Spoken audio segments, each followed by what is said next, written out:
Wiley and Emmanuel Acho loosened up the suit. He said haymakers are coming in this one, huh? This round. Let me loosen up the chin. Well, let me loosen up my back so I can dunk. All right, it's time for our big story, sponsored by Jimmy Dean, because today's your day to shine on. Let's move on to Dak Prescott, whose Cowboys are sitting at 1-2 to start the season. Dak leads the league in passing yards. Did I say that?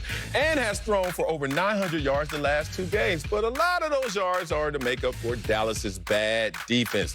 Cowboys defense is giving up over 32 points per game, which is third worst in the NFL. Yuck. Acho, Dak good enough to carry the Cowboys? Dak Prescott is good.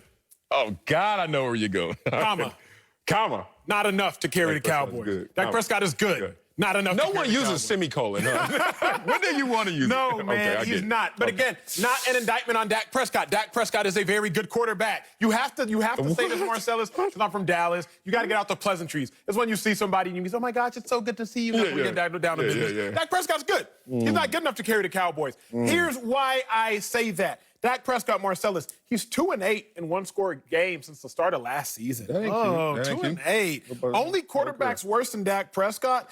One Joe Flacco. Yep. One Andy Dalton, one Phillip Rivers, who's 2-10. Marcellus, this is an indication of how much you can carry your team. Here's what I mean by that.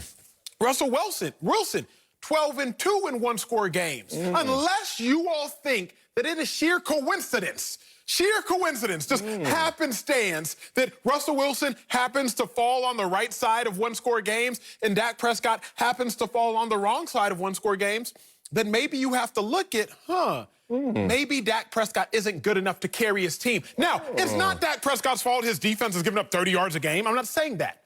What I'm saying is, Dak Prescott, this is the hand that you've now been dealt. It's the hand you're dealt. You're dealt a hand with deficiencies on defense. You're dealt a hand with injuries on the offensive line. This is the hand you've been dealt. What are you going to do with it? Here's the other thing, though. The Seahawks are worse than the NFL defensively in yards given up. Hello. Uh-oh, y'all don't tell nobody because that might ruin your narrative, Marcellus. No, it's not a narrative. The Seahawks are worse than the NFL in yards given up. Cowboys have given up 97 points. Seahawks have given up 86. Uh-oh. That might ruin your narrative. But the Seahawks are 3-0. Cowboys are 1-2. Both teams have issues. Every team has issues. Dak Prescott is good. This is not an indictment on Dak Prescott. But all I'm saying is very simply this. Aaron Rodgers, one-score games, top tier. Lamar Jackson, one-score games, top flight. Russell Wilson, Patrick Mahomes doesn't play many one-score games, but he's also elite. And then Russell Wilson, the most elite in one-score games. Dak Prescott in one-score games is not. If you think it's sheer chance, so be it. But good luck arguing with me on sheer chance. Oh, I won't argue you on sheer chance. I dare you. Forget those pleasantries, as you say. You know what's another pleasantry? When someone says, hi, and if there's an E in their hi. Hey, I already know you fake. Get out my face, you housewife and all them people on them shows. All right, here we go. My thing is, Dak Prescott is good enough to carry the Cowboys. And let me tell you why. I'm not going to have a comma, a semicolon, anything about that. I understand the issues around Dak Prescott, but I want to hide behind the mantra of perfect is the enemy of good. And what you have done is made an argument constructed off of perfect situations. And they're perfect because their records are. Not the individuals, but the collective the collective response to all of their issues is we got a perfect record. So you use a lot of Russell Wilson in their perfect record and a lot of their situation. And then you want to use that against Dak Prescott. But let me tell you what's not perfect with Dak Prescott and why he still is responding in the way he has, especially the last 2 weeks. So we look at Dak Prescott, who last year had a defense, even though it was highly touted, was still not a top 10 defense in terms of points allowed. But Dak is like, all right, whatever. I'm going to go out there and do what I do, which is be first in offense. And that's what they were. And that didn't get them far. It got them to 8-8. And then this year, Dak is like, all right, defense, y'all gonna shore it up, right? Okay, O-line, y'all gonna be healthy, y'all gonna be ready, right? Zeke, you got paid last year, like, it's time, let's start fast. And they go out there and go from 11th to 30th. And then Dak is like, okay, I'm still gonna be first in offense, that's what he is, but what the hell are y'all doing on defense? Okay, that's gonna be a problem. But then he's like, okay, I need balance in this offense. Zeke, It's me and you, man. We're supposed to do this together. It's supposed to be like, Aikman and Emmett. We're supposed to do this. And Zeke has been on the decline, not only just in year to year, but game to game. 96, 89, 35, 34 yards. If Dak Prescott had the audacity to give you whatever a 34-yard game looks like at the quarterback position, you would lose your mind. But is Dak good enough to make all this work? You know why he is? Because they're still first in the division.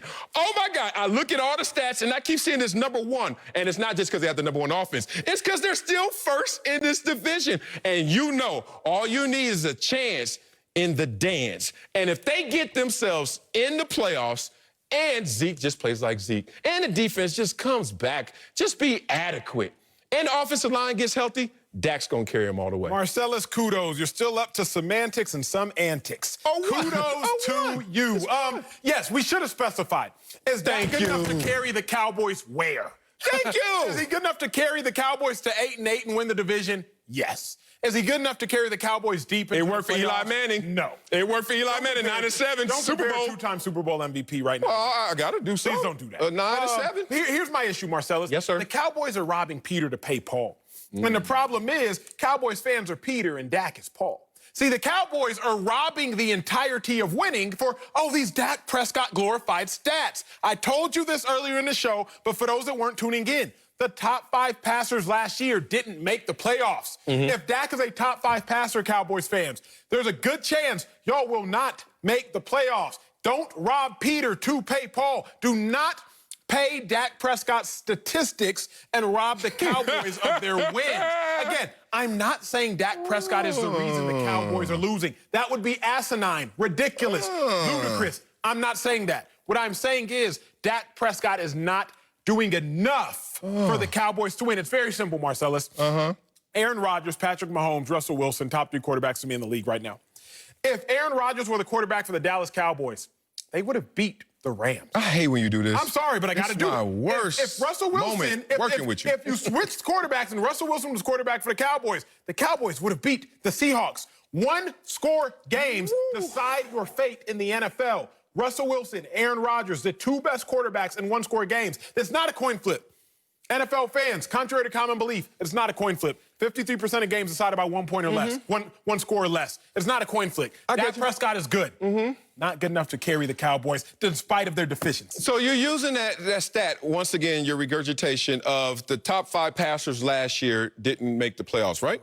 And I told you the year before there were 4 damn good quarterbacks in the Final 4, but that's a... I didn't say good quarterback. I said top 5 passing stats. And that's why I said, but that's not what Acho's talking about. So let me say what Acho's talking about. This year, of the top 5 quarterbacks, 3 of them are damn good, according to Acho. I just heard him. Josh Allen, Russell Wilson, and Patrick Mahomes. I wonder if they're going to make the playoffs. I wonder. And then on top of that, Acho, why you shouldn't use that as your stats or as your framing of stats, you got to look at the other 2 quarterbacks in that situation that make your point. But Dak is one of them. And Dak is in first place. So there's 3 quarterbacks we know are damn good. And then one's in first place, but you continuously want to talk about what happened last year. This is a passing league. This is a league where you do need balance, and right now Dak has no balance because he's 83% of his offense, in part because of offensive line issues, in part because of compromised defense puts the offense in too many situations, in part because Ezekiel is declining every single week, whether it's play calling or just from production. Ezekiel Elliott is slipping in the end zone, giving up safeties, and that's who Dak is working with right now. Just be real in reality. You played on a defensive line. Yeah, if a team abandoned a run after 13 carries, you happy or are you sad?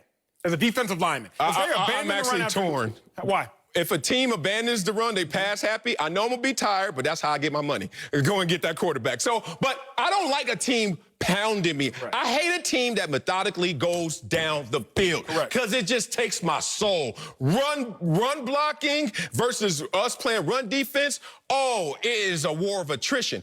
Pass rushing, I get fatigued, but that's where the pay dirt is. That's where the pot of gold is. Here's the reason. I don't want to get lost in that, but I tell you that because Zeke didn't have a great game, but he also only rushed the ball 14 times. That's so, again, robbing Peter to pay Paul. I'm happy Dak Prescott is balling. But if you go to the leader in passing last year, didn't make the playoffs. Leader in passing 2 years ago, didn't make the playoffs. I'm not talking about 2, 3, or 4. I'm talking about Ben Roethlisberger, led the NFL in passing 2018, didn't make the playoffs. So there is a direct correlation in it. It is a balance. Balance. So give me something, Zeke. You got to give Zeke something to give you something. Oh, no, now, Zeke did not play well. The offensive line's woes are bad. But as a defender, which you are, as a defender, which I was, I understand. Yo, if y'all stop running after 14 carries, I'm like, oh, thank God. They done with the run game already? Woo, I'm safe. Because, Marcellus, you never know when you break one. The 15th carry could have been a 60-yarder to the crib.